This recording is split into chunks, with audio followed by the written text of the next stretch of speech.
Welcome back to the podcast, where we trap unsuspecting players in ridiculous scenarios and force them to make terrible decisions for our own amusement. I am your game master, Alice. And I am Bob, the unsuspecting player who thought we were just doing a normal interview today, but instead I am locked in a soundproof room until I finish this game. You signed the waiver? Bob. Today we are doing a brand new text adventure. The theme is The Mad Scientist's Legacy. As always, this is a massive, grueling campaign, so we are splitting it into 4 distinct parts. Let me outline your impending doom for the listeners. Part 1, which we begin today, covers your infiltration into the lobby of questionable hygiene. Part 2 will take you through the psychiatric ward of unhinged gadgets. Part 3 is the surgical theater of bizarre experiments. And Part 4, your final confrontation in the sub-basement laboratory. The lobby of questionable hygiene. That already sounds like a place where I will contract a fictional disease. Who am I playing today? Am I a medieval knight again? Not today. The setting is a modern, completely abandoned hospital at night. You are a highly trained secret agent sent by a shadowy government organization to recover the lost legacy of the infamous Doctor Von Finkelstein. Let us go over your character sheet. You currently have 100 health points. Your inventory is sparse but elegant. You are wearing a perfectly pressed, custom-tailored tuxedo. You have a highly classified laser pen. And in your pocket, you have a single half-eaten peppermint breath mint. A half-eaten breath mint. Because secret agents always practice terrible oral hygiene before going on a mission. You were on a date when you got the call. Bob, the agency waits for no man. Now, let us set the scene for part 1. It is pouring rain. Thunder rumbles in the distance. You are standing outside the imposing iron gates of St. Jude's Hospital for the Medically Eccentric. The building is a massive, decaying Gothic structure. Vines crawl up the brickwork. The front door is wrapped in heavy steel chains and secured with a rusted padlock. To the left of the door, a large ground floor window has been shattered, leaving jagged shards of glass in the frame. Splendid. My custom-tailored tuxedo is getting soaked in the rain. I need to get inside quickly before my silk lapels are completely ruined. You have 100 health and your starting inventory. Here are your choices to enter the hospital. Choice A, you can use your classified laser pen to cut through the heavy steel chains on the front door. Choice B, you can try to carefully climb through the shattered window, risking the jagged glass. Or choice C, you can simply knock on the chain door and politely wait to see if anyone answers. Well, choice C is absurd. It is an abandoned hospital belonging to a mad scientist. If someone answers, they will probably try to harvest my kidneys. Choice B sounds like a great way to slice my tuxedo and lose health before I even get into the lobby. I am a secret agent. I have high-tech gadgets for exactly this reason. I choose choice A. I'm going to pull out my laser pen and slice right through those rusted chains. A very agent-like decision. You pull the sleek silver pen from your jacket pocket. You press the button, and a beam of concentrated red heat shoots out. You apply the beam to the steel chains. It takes a few moments, but the metal glows white-hot and simply melts away. The chains fall to the ground with a heavy thud. Excellent. I casually push the door open and step out of the rain. You step inside. However, the laser pen was highly experimental. Because you held the button down for so long, the pen overheated. A small spark shoots back and sets fire to the left sleeve of your custom-tailored tuxedo. Oh, come on. It is government issue. It should not explode on the first use. I quickly pat out the fire. You slap your arm frantically to extinguish the flames. You take 0 damage, so your health is still a perfect 100. But your inventory has updated. Your tuxedo is now severely singed and smells like burnt hair. Furthermore, the laser pen's battery is completely dead. It is now just a regular, slightly warm pen. I lost my only weapon immediately. This is going to be a very long night. What do I see inside the hospital? You are standing in the grand lobby. It is pitch black, illuminated only by the occasional flash of lightning from the storm outside. The floor is covered in cracked checkerboard tiles. In the center of the room is a large wooden reception desk. Behind the desk is a massive, mutated rat. It is roughly the size of a golden retriever. It is glowing faintly green in the darkness. And for some inexplicable reason, it is wearing a tiny, soiled nurse's cap on its head. A glowing rat in a nurse's cap. Dr. Von Finkelstein clearly had a strange sense of humor. Nurse Rat is currently gnawing on a heavy brass key ring.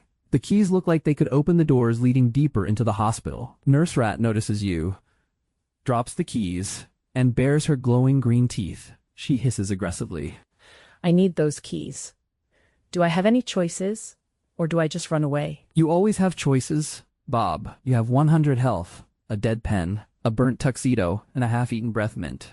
Choice A, you can try to use your elite secret agent martial arts to fight the giant mutated rat. Choice B, you can offer the rat your half-eaten peppermint as a peace offering.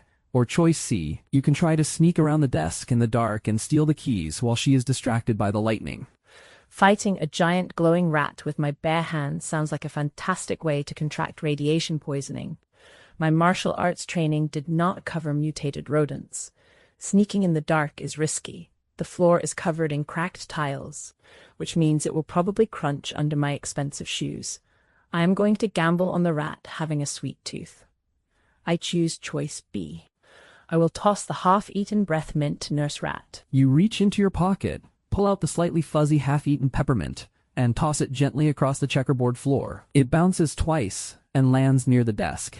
Nurse Rat stops hissing. She sniffs the air. Her glowing green nose twitches. She scurries over to the mint, sniffs it again, and pops it into her mouth. Does she like it? She absolutely loves it. The powerful peppermint flavor seems to calm her mutated rage. She lets out a happy squeak, picks up her tiny nurse's cap, which had fallen off, and scurries away into a dark air vent, leaving the heavy brass key ring right on the floor. Perfect execution. Diplomacy wins again. I will walk over and pick up the keys. You acquire the hospital master keys. Your inventory now contains the keys, a dead pen, and your ruined tuxedo. Your health remains at 100. You look past the reception desk. There are 2 heavy wooden doors. The door on the left has a hand-painted sign that reads, Cafeteria. Please ignore the screaming. The door on the right reads, Records Department. Definitely trapped. Well, those are incredibly direct warning signs. Is there any other way forward? I do not want to go into a screaming cafeteria or a trapped records room. Between the 2 doors is a set of elevator doors. The metal is heavily dented. You press the call button. Surprisingly, the doors creak open. Inside, it is completely pitch black. The elevator cab appears to be there, but there are no lights. Okay, so my choices are the cafeteria, the records room, or the dark elevator. Exactly. Choice A is the cafeteria. Choice B is the records room. Choice C is the dark elevator. Choose wisely, Agent Bob. The sign for the records room literally tells me it is trapped. The cafeteria promises screaming. The elevator is dark, but elevators usually go straight to the basement, which is my ultimate goal. I am going to trust my agent instincts and choose choice C. I will step into the dark elevator. You step forward into the pitch-black elevator cab. The floor feels solid beneath your expensive shoes. The dented doors screech shut behind you, plunging you into total darkness. Suddenly, a crackling voice comes over the intercom. It sounds like an old audio recording. A man with a thick, eccentric accent says, Welcome, intruder. I am Doctor Von Finkelstein. You must be very brave or very foolish to use the main elevator. I do not like where this is going. The recording continues. The doctor says, As a reward for your bravery, enjoy a rapid descent. Suddenly, the solid floor beneath your feet simply falls away like a trapdoor. I knew it. I am falling. You are falling down the pitch-black elevator shaft. You plummet for several terrifying seconds before you crash onto a giant pile of soiled hospital mattresses at the bottom of the shaft. The mattresses break your fall, but the impact is still incredibly rough.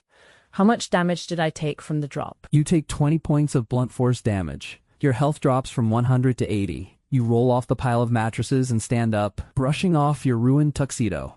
The air down here is cold and smells of ozone and formaldehyde. 80 health is not terrible. At least I bypassed the cafeteria and the records room. Where am I now? You have landed directly in the lower levels of the hospital. You have survived part 1 of the adventure. But the real horrors are just beginning. We will pause the game right here. Leaving me at the bottom of a dark elevator shaft. Typical. Exactly. Listeners, stay tuned. Will Agent Bob survive the psychological horrors of Part 2? We will find out when we enter the psychiatric ward of unhinged gadgets. Welcome back to the second installment of our grueling text adventure, The Mad Scientist's Legacy. If you are just tuning in, our player, Agent Bob, is currently trapped in an abandoned hospital. I am not just trapped. Alice. I am trapped wearing a severely singed tuxedo, smelling of burnt hair and formaldehyde. You are making excellent fashion choices for a survival situation. Let us review your status. You currently have 80 health points. Your inventory consists of the hospital master keys, a completely dead laser pen, and your ruined suit. You just fell down a pitch-black elevator shaft and landed on a pile of questionable mattresses. Are you ready to proceed into the psychiatric ward of unhinged gadgets? As ready as a man without any functional weapons can be. I step off the pile of mattresses and look around. What exactly makes the gadgets unhinged? You are about to find out. You step off the mattresses and walk through a set of swinging doors. The air here is unnervingly warm. You find yourself in a long corridor, but instead of normal walls, the entire hallway is covered floor to ceiling in industrial-grade bubble wrap. Bubble wrap. That is strangely inviting. I want to pop one of the bubbles. I would advise against that. This is Doctor Von Finkelstein's psychiatric ward. As you walk down the hallway, a door slides open, and a machine rolls out to block your path. It is a large, boxy robot rolling on tank treads. It has a monitor for a head, displaying a calming, pixelated smiley face. It is also wearing a remarkably well-tailored tweed jacket over its metal chassis. A robot in a tweed jacket. Does it have a pipe? It does not have a pipe, but it does have a very soothing, synthesized voice. The robot speaks. It says, "Greetings, patient. I am the automated therapy unit. Designation, Freud bot. I detect elevated stress levels in your heart rate. Before you may proceed to the next sector, we must process your childhood trauma. Please lie down on the couch." Couch.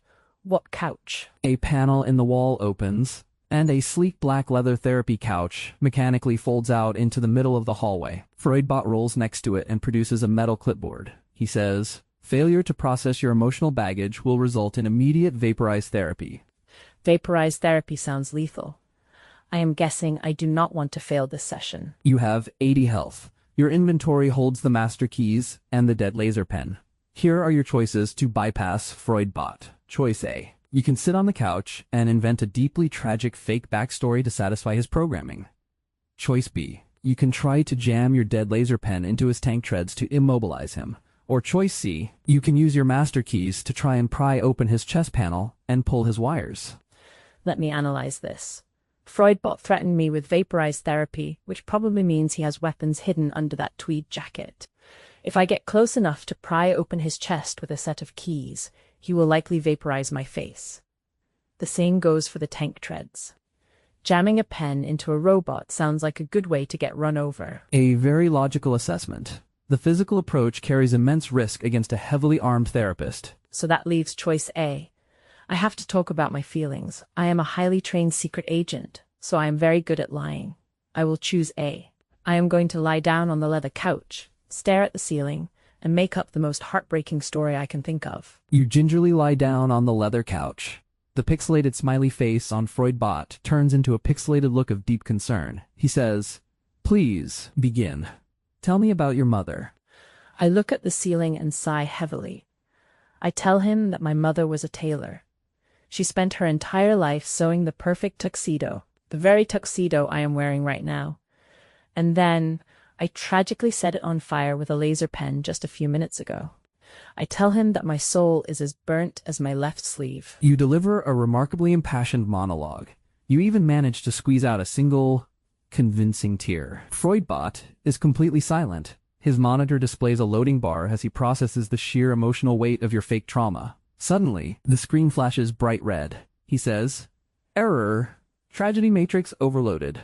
Empathy core critical." Oh no. Did I make him too sad? You did. Freudbot begins to leak a dark, viscous fluid from his monitor that looks suspiciously like robot tears. He lets out a sad, mechanical whir and completely shuts down. His monitor goes black, and he slumps forward, dropping his metal clipboard to the floor. I literally depressed a robot to death. I feel strangely powerful. However, exploring those deep emotional spaces, even fake ones, takes a toll on your secret agent psyche.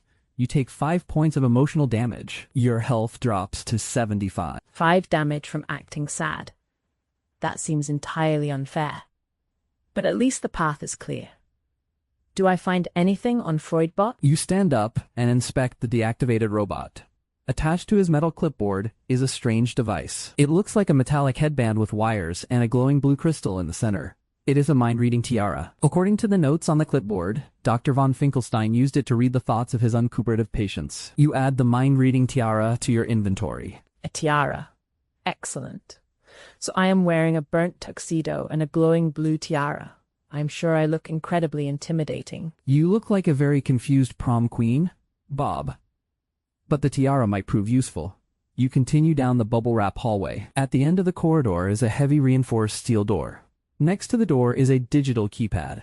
However, the door is being guarded. Guarded by what?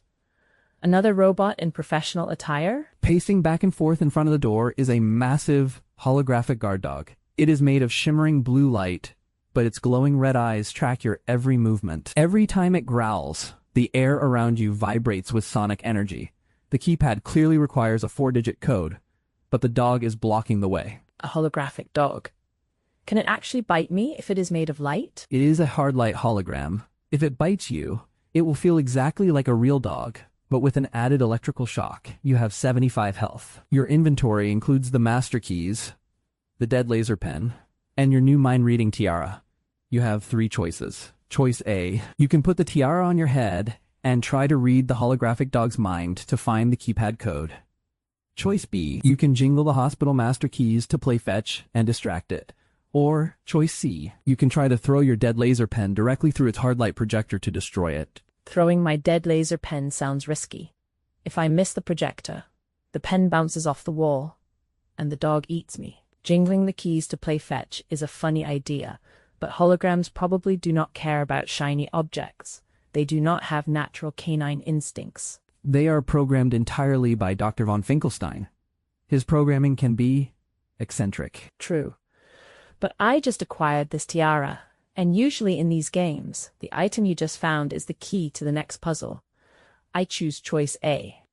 I'm going to place the mind-reading tiara on my head and focus on the glowing blue dog. You place the metallic tiara on your head. The blue crystal lights up and hums loudly.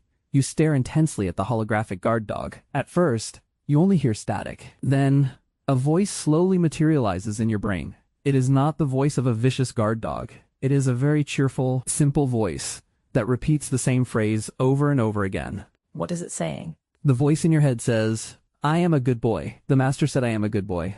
The master said the secret code is 48115. The master said if I remember the code, I get a digital bone. I am a good boy. That is both helpful and incredibly tragic.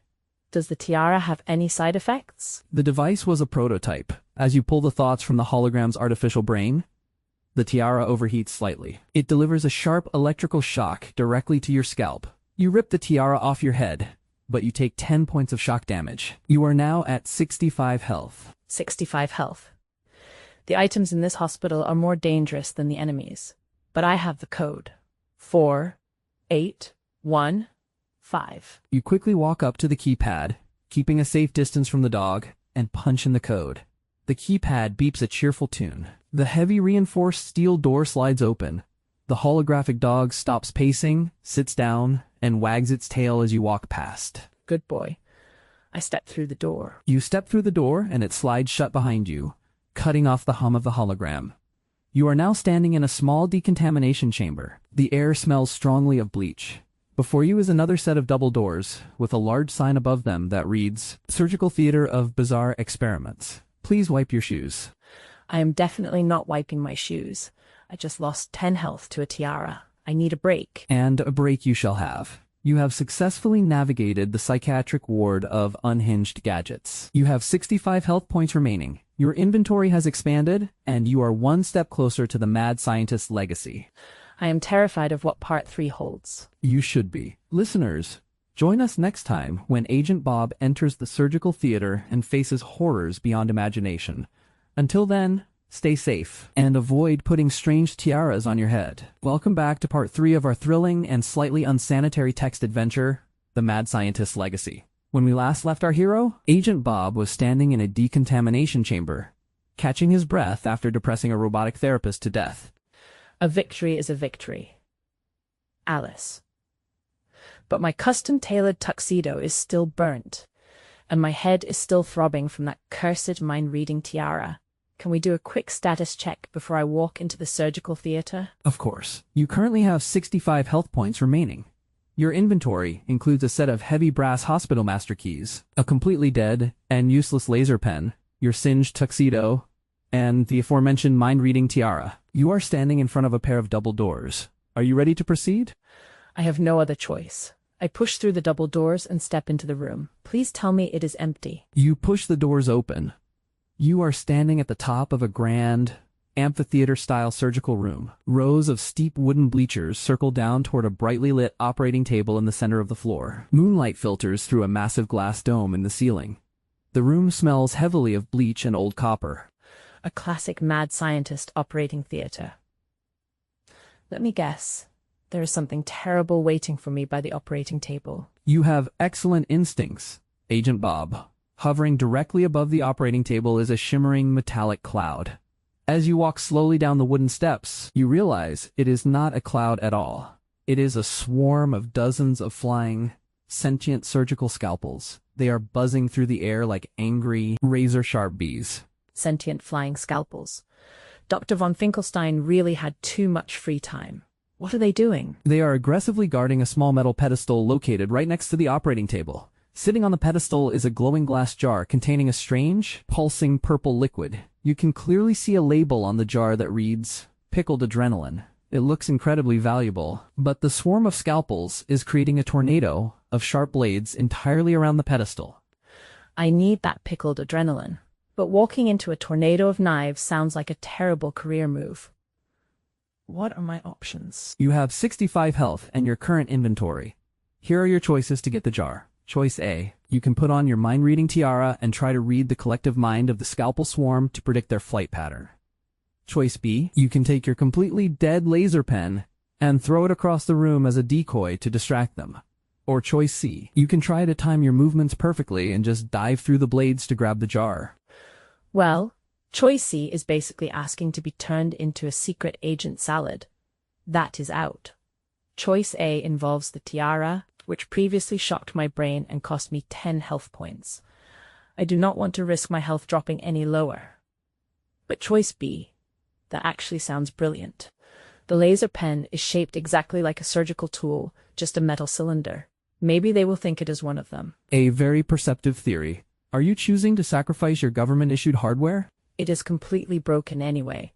I choose choice B. I am going to stand at a safe distance, wind up my arm, and throw the dead laser pen into the far corner of the surgical theater. You pull the silver pen from your pocket. You aim for the darkest corner of the room, far away from the pedestal. You throw the pen with perfect precision. It clatters loudly against the tiled floor. Instantly, the entire swarm of sentient scalpels stops buzzing. They turn toward the sound in unison. Did they take the bait? They swarm the pen like piranhas. You can hear the horrific sound of metal grinding against metal as the scalpels completely dismantle the laser pen in a matter of seconds. The pedestal is completely unguarded. I sprint down the rest of the stairs and grab the jar. You snatch the glass jar from the pedestal. You have successfully acquired the pickled adrenaline. Your inventory updates. You lose the dead laser pen, but gain the glowing purple jar.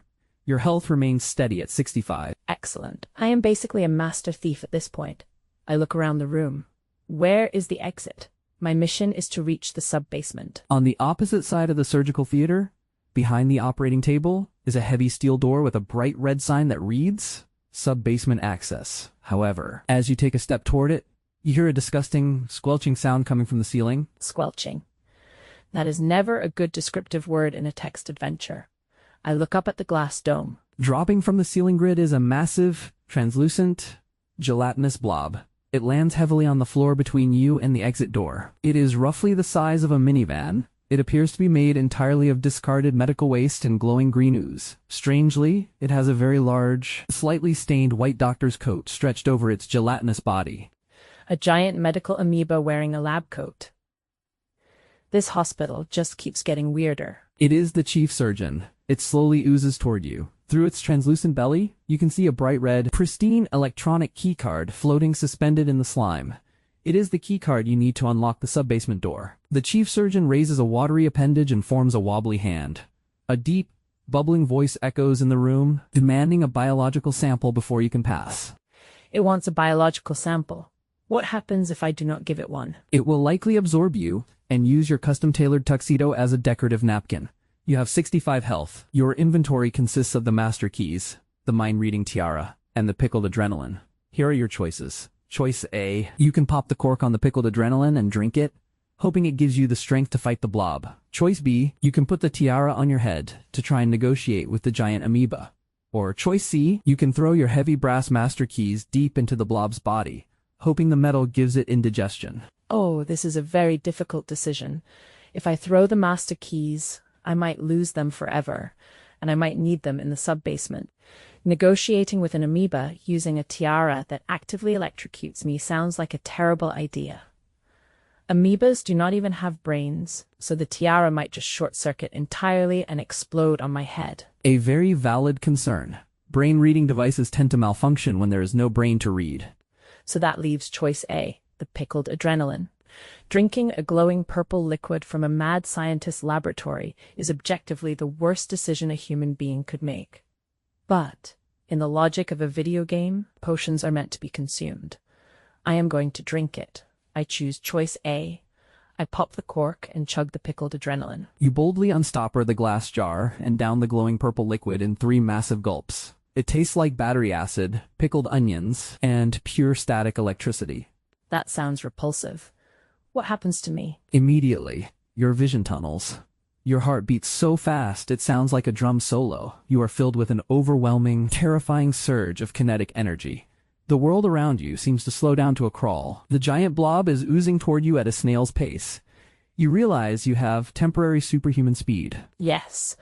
I am going to run right past the blob and grab the key card from inside its belly on the way. You sprint forward. You are moving so fast that you blur into a blue streak. You reach out your hand and plunge it directly into the side of the gelatinous chief surgeon. Your hand easily passes through the slime. You grab the red keycard and burst out the other side, skidding to a halt right in front of the sub-basement door. Flawless execution. Not entirely flawless, Agent Bob. While your speed was incredible, plunging your bare arm into a mutant amoeba medical waste has consequences. The slime is highly acidic. You take 15 points of acid splash damage to your right arm. Ouch. 15 damage. Your health drops from 65 to 50. You stand in front of the steel door, breathing heavily as the adrenaline wears off. You look down at your hand. You are holding the pristine red keycard. Behind you, the gelatinous blob turns around slowly, looking extremely confused as to how you bypassed it. I do not care if it is confused. I have the keycard. I am sliding it into the card reader on the door right now. You swipe the red keycard.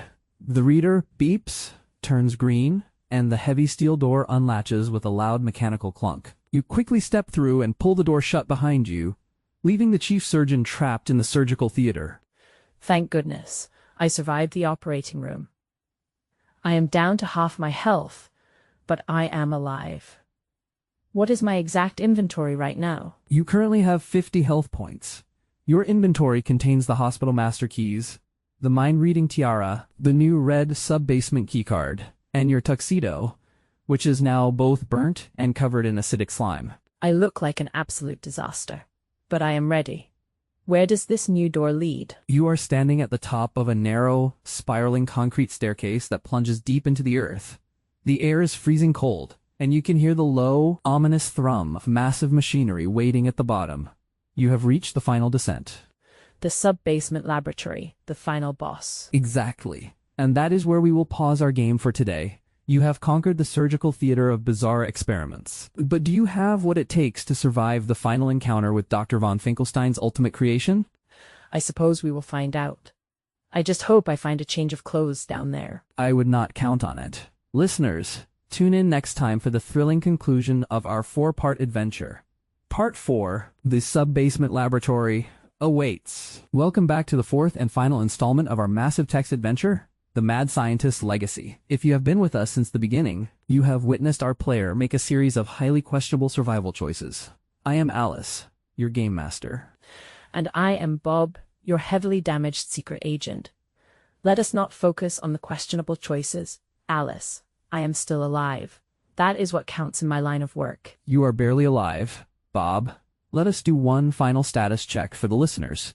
You are standing at the bottom of a freezing, spiraling concrete staircase. You have exactly 50 health points remaining. You are wearing a custom-tailored tuxedo that is half-burnt and covered in highly acidic medical slime. Your inventory consists of heavy brass master keys, a red keycard, and a prototype mind-reading tiara. I sound like the world's most pathetic party guest. But I am ready. I take my red keycard and swipe it on whatever door is at the bottom of these stairs. You reach the bottom landing. There is a massive steel blast door, the kind you would see on a bank vault. You swipe your red keycard. The reader chimes a pleasant melody, and the giant gears inside the door begin to turn. The door slowly rolls open, releasing a cloud of freezing white vapor. I step through the vapor. What is Dr. Von Finkelstein hiding down here? You step into a cavernous, subterranean laboratory. The walls are lined with blinking mainframe computers from the 1980s. In the dead center of the room is a massive, glowing green cylindrical vat of liquid. Floating inside the vat is a giant human brain, roughly the size of a tractor tire. It is connected to hundreds of wires, all leading to a large launch console. Suspended above the console is a digital countdown clock. It is currently at 2 minutes and counting down. A giant brain in a jar. Of course it is. What happens when the clock hits 0? A booming, telepathic voice echoes inside your mind. It is the Finkel brain. It says, "Welcome, persistent agent. You are too late. In exactly 2 minutes, I will broadcast a global satellite signal that will erase every saved internet password on Earth. Humanity will be locked out of their emails and bank accounts forever. Society will collapse into pure chaos." That is the most genuinely evil plan I have ever heard. I have to stop that countdown immediately. How do I reach the console? Standing between you and the console is a heavily trapped floor. The floor tiles are arranged in a complex grid. Between the tiles are hidden emitters projecting an intricate web of red laser beams. If you step on the wrong tile or touch a laser, the room's defense system will incinerate you. You have 50 health. Here are your choices to cross the laser grid. Choice A, you can throw your heavy brass master keys onto the tiles to trigger the traps and reveal the safe path. Choice B, you can put on the mind-reading tiara and try to read the giant brain's thoughts to find the safe route. Or choice C, you can rely on your secret agent agility to simply backflip through the lasers. Backflipping through a laser grid when I am covered in acidic slime and sitting at half health is a guaranteed death sentence. I am not doing that. Choice A involves throwing my master keys, but if I trigger the traps, the lasers might just activate completely and block the path forever. Plus, I might need those keys for the console. You are thinking like a true agent now, evaluating the long-term consequences of throwing your items away. Which leaves choice B, the tiara. I know it hurts me to use it, but the Finkel brain is literally a giant exposed brain. It has to know the safe path to its own console. I choose choice B. I will place the tiara on my head and stare directly at the giant floating brain. You place the metallic tiara on your head. The blue crystal hums to life. You focus your gaze on the giant, floating brain.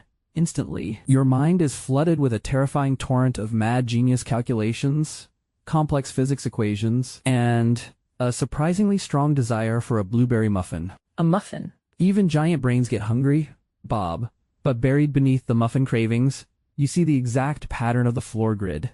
You map the safe route perfectly. However, the sheer volume of processing power radiating from the giant brain overloads the prototype tiara. The device sparks violently, sending a brutal shock wave through your nervous system. Ouch, how much health did I lose? You take 10 points of psychic damage. Your health drops to 40. You quickly rip the smoking tiara off your head, but you have the path memorized. You carefully step across the grid, dodging the lasers exactly as you saw in the vision, and arrive safely at the main console. 40 health left. I am right in front of the console. The clock is ticking down. How much time is left? The digital clock shows exactly 45 seconds. The Finkel brain telepathically shouts, "No! Get away from my console!" The glass vat begins to hum with defensive energy. The console itself is locked behind a thick glass panel. But there are a few points of interaction. Tell me my options. Alice.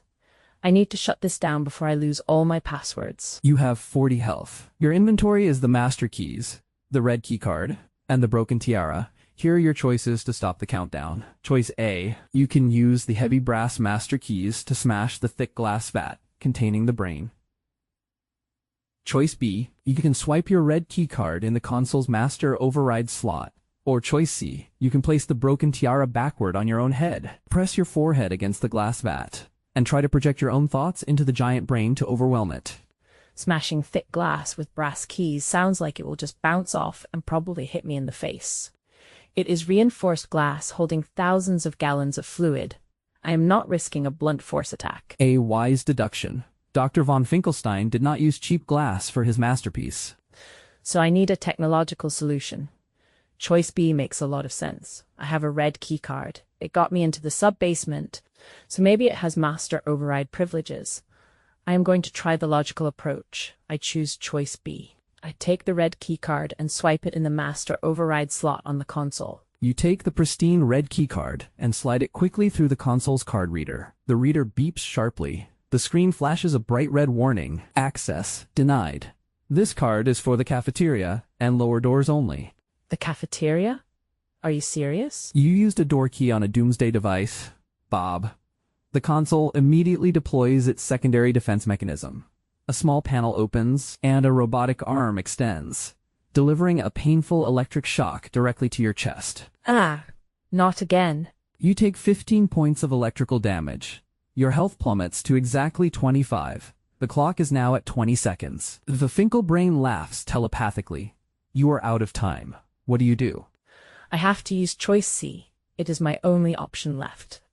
I am going to grab the broken tiara, put it backward on my head, and slam my forehead against the glass vat. You flip the tiara around so the blue crystal is pressing against your own skull. You lean forward and press your face against the cold glass of the giant vat. The Finkel brain pulses angrily. You have established a two-way telepathic link. If you want to shut the brain down, you need to project a thought so incredibly boring, so mind-numbingly dull, that it puts the hyperactive genius brain to sleep. What are you thinking about, Bob? I am a government secret agent. I know exactly what to think about. I am going to vividly picture filling out Form 82-J, the requisition form to request a replacement for a custom-tailored tuxedo that was damaged in the line of duty. I will think about every single box, every signature line, and the exact wording of the bureaucratic justification paragraph. You begin to project this thought. You mentally draft a paragraph explaining how acidic slime is not covered under the standard dry cleaning allowance. You picture the hold music you have to listen to when calling the accounting department. You picture the beige walls of the human resources office. Is it working? The giant brain suddenly stops pulsing. The telepathic laughter cuts off, replaced by a long, drawn-out mental yawn. The Finkel brain's glowing green liquid begins to dim. The brain sinks slightly to the bottom of the vat. It cannot handle the sheer, crushing weight of corporate bureaucracy. The brain enters a forced, comatose sleep mode. Yes, bureaucracy saves the world. What about the countdown clock? Because the brain is asleep, the entire system powers down. The digital clock freezes at exactly 3 seconds. The launch sequence is aborted. The heavy glass panel on the console slides open automatically. Sitting on a small velvet cushion inside the console is a single, gold-plated thumb drive. This is Dr. Von Finkelstein's legacy. I reach in and grab the thumb drive. I did it. I actually survived. You have acquired the legacy. You currently have 25 health points. Your tuxedo is completely ruined, you smell terrible, and you have a massive headache. But you have successfully completed your mission and saved the world's internet passwords. I am going to need a very long vacation after this, and a new tailor. You have earned it, Agent Bob. A helicopter is already waiting on the roof to extract you. And that brings us to the end of our massive 4-part text adventure. From the giant rat in the lobby, to the depressed robot, to the amoeba surgeon, and finally, putting a giant brain to sleep with paperwork. It was a terrifying, confusing, and completely unhygienic journey. But I am proud of my 25 remaining health points. You should be. Thank you to all of our listeners who tuned in for every part of the mad scientist's legacy. We hope you enjoyed the chaos. Until next time, keep your passwords safe, and never drink glowing purple liquids. Excellent advice. Goodbye, everyone.